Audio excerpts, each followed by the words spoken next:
Hello there, welcome back to the channel. This is Nerdworld Empire.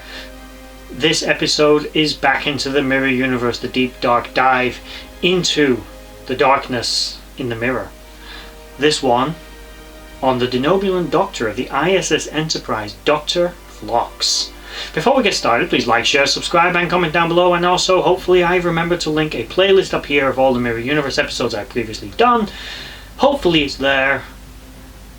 If not, tell me in the comments and I might notice and put it there. Let's get started on who exactly was Phlox in the Mirror Universe. Phlox, like his Prime Universe counterpart, was a medical doctor. In this case, though, he was a military medical doctor who probably shared more in common with Dr. Mengele than he did with, an actual doctor. He was known to perform experiments on sentient beings and other animals that were inhumane, cruel and brutal, and their exact conclusions are probably quite questionable. However, he was a genius scientist and a competent physician. In addition to maintaining the health of the crew during, patching them up from war, making sure they're fighting fit and generally healthy and ready for the next battle, Phlox was also key and instrumental in the development of the Agony Booth along with Major Reed, as a new piece of technology to enforce discipline and punish the enemies of the Empire. The Agony Booth, which deserves its own video in and of itself, basically was a means of inflicting pain on a person in such a way that the pain would never stop and would continually escalate, shifting the pain to different nerve clusters of the body and continually stimulating you to remain conscious. You could basically be writhing in agony but unable to pass out, basically. Going way beyond your body's threshold, but also keeping you alive. Devastating, horrible piece of technology. Phlox was, however, a loyal soldier of the Empire. The Denobulans in general in the Mirror Universe were regarded by the Terrans as relatively pacifists and not a threat to Terran supremacy. The Denobulans were not participating in the rebellion against the Empire, and for all intents and purposes, from what we can glean, were one of the few races that in some way were benefiting from the presence of the Empire. As they were more of a pacifist race and there were so many hostile civilizations around, the Denobulans without a strong military would have been easy prey to everyone, as they clearly were to the Terrans.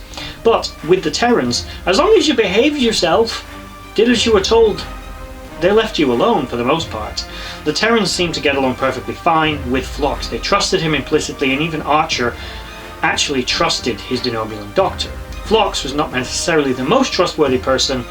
He, of course, experimented on live creatures. He created the Agony Booth. He also was instructed to torture and then later execute a Tholian prisoner. He even demonstrated visible irritation when the Tholian refused to die fast enough, giving away the Enterprise's position, resulting in a swarm of Tholian ships surrounding the Enterprise and destroying it, while it was cloaked and unable to escape as it had been surrounded by the Tholian web. He was one of the members of the crew who managed to get to an escape pod before this event happened, however, and would go on to survive. He had a seemingly mutual respectful relationship with Commander Archer, as he respected Archer as both a warrior and a commanding officer. This wasn't necessarily entirely true where Archer was concerned, but Archer was certainly an extremely competent and capable warrior and soldier of the Empire. Whether he would make a good leader of the Empire, probably not, but certainly he was an excellent soldier, and Phlox respected that. And another thing was, from the Mirror Universe's point of view, Phlox kind of knew his place. The Terrans were in charge, you don't cross them. Initially, because Archer was seemingly delusional, and T'Pol and Saval had picked up on this, they realized that his racial hatred of the Vulcans, if he became Emperor, he would lay waste to Vulcan. Now, although Archer probably wouldn't have done anything to the Denobulans, as I said, they seemed to be relatively passive and happy members of the Empire, in some way, shape or form basking in its glory. I'm sure it wasn't quite that simple. I mean, ultimately they were a conquered people, but I've done a video before on what perhaps the Empire was like. The Terran Empire can't have been as barbaric and savage as it was sometimes shown to be. There would have to have been some, because many were recruited in Starfleet, who had some level of autonomy and strength, and it's likely the Denobulans, although maybe were not a military power within the Empire, certainly were not, they certainly were a loyal, willing contributing partner with the Empire alongside other races. It's likely Archer would have left them alone, and Phlox knew this. He knew his people weren't any threat to Archer and were not as a result threatened by him. He also agreed with Archer's conclusions that the political landscape of the Terran Empire had become stagnant and needed a shake-up. The Emperor was complacent and a fool, and had allowed the Empire to degenerate into chaos, which had let lower races like the Vulcans and the Andorians rise up against it, allowing the Empire to be subverted from within. A change of leadership would probably be good for the Empire in his opinion. T'Pol also agreed with this assessment. She merely believed that Archer was the wrong man for the job. Now initially Phlox, being loyal to Archer, was actually going to report them for their conspiracy talk against taking him out or destroying the Defiant, preventing him from becoming Emperor. The thing was, Phlox believed that with the Defiant at his back, Archer could do what he was saying. Whether he was delusional or not was irrelevant. He had the firepower and the strength to back up what he was saying, and he had a ship full of Terran soldiers as well enforcing his will. What were they going to really do? But Phlox, being a Denobulan and being a ship's doctor, and Archer trusting him, put him in a position to actually sabotage the Defiant. Now they will go. As I said, he was initially not going to go along with this, but they convinced him because they basically reminded him of a tradition of emperors in the Empire. If you save the Emperor's life, he or she is honor bound to give you anything that your heart desires, anything within their power to grant you. You've saved their life, they owe you, and you get it. They told him that he could ask for anything. His own research facility, his own laboratory, his own assistants, and a harem of concubines. This seemed to sway him to their side, as he realized that, really from his point of view, it didn't matter who was Emperor. If it was Archer, great. If it was someone else, whatever.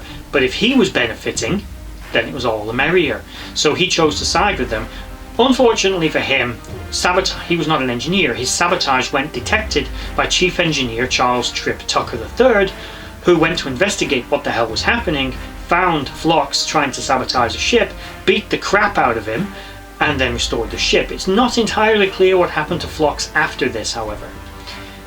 It didn't look to any observer that Tripp had killed Phlox. He hit him in the head, definitely knocked him unconscious, at a bare minimum. Did he actually kill him? Not sure. If he was alive, Tripp would have likely dragged him before Archer, or later Hoshi, for punishment for what he had done, and perhaps throwing him in his own agony booth as a sort of poetic justice for the good doctor. But it's not clear. He might have just killed him on sight. Even if he didn't kill him with the physical attack that he'd done there and then, he could have grabbed a phaser or a knife and just finished him off while he was unconscious on the floor. It's unclear. It was left deliberately open-ended, I feel, so that they could revisit these characters in the future and wouldn't have to get rid of Phlox. Phlox was an intelligent and capable doctor, and seemingly overall a loyal subject of the Empire, and he probably could have wheedled his way out of this, saying, well, I was trying to protect the Emperor. You're now the Emperor. Obviously that loyalty is now for you. I'm an excellent doctor, I'm an excellent scientist. It'd be a shame to kill me. Hoshi might have gone for that. Maybe keep him a little bit more at arm's reach, especially as he wasn't Terran, but all the same, maybe he could have survived. And there we have Dr. Phlox of the Mirror Universe, a trusted alien doctor and confidant of the Terran Imperial Starfleet, loyal subject of the Empire even if he wasn't a Terran. His people conquered, but he didn't seem to care about that, whatever. And that's the end of the biography we have on him up until now, unless there's another visit into the Mirror Universe where we learn more about his fate. That's it up until this date. If that ever happens, I'll do an update, because I'd love to revisit that universe. And out of universe again, it was actually intended to do so if a season 5 of Enterprise had taken place. There was talk of much of it being set in the Mirror Universe, having another 2-parter or even more episodes revisiting it, which would have been awesome. It's a shame Enterprise didn't get a season 5, but if you have a difference of opinion on that, let me know in the comments below. If you were in the hate faction, can't stand Star Trek Enterprise, then where is your faith of the heart, is all I've got to say to you. I just want to take this moment to thank you for watching that video. If you liked what you saw, please check out my social links in the description box below to Instagram and Twitter and others, and also is down there a link to my Patreon page where you can support this channel and the others as I try to grow this franchise and do this more regularly.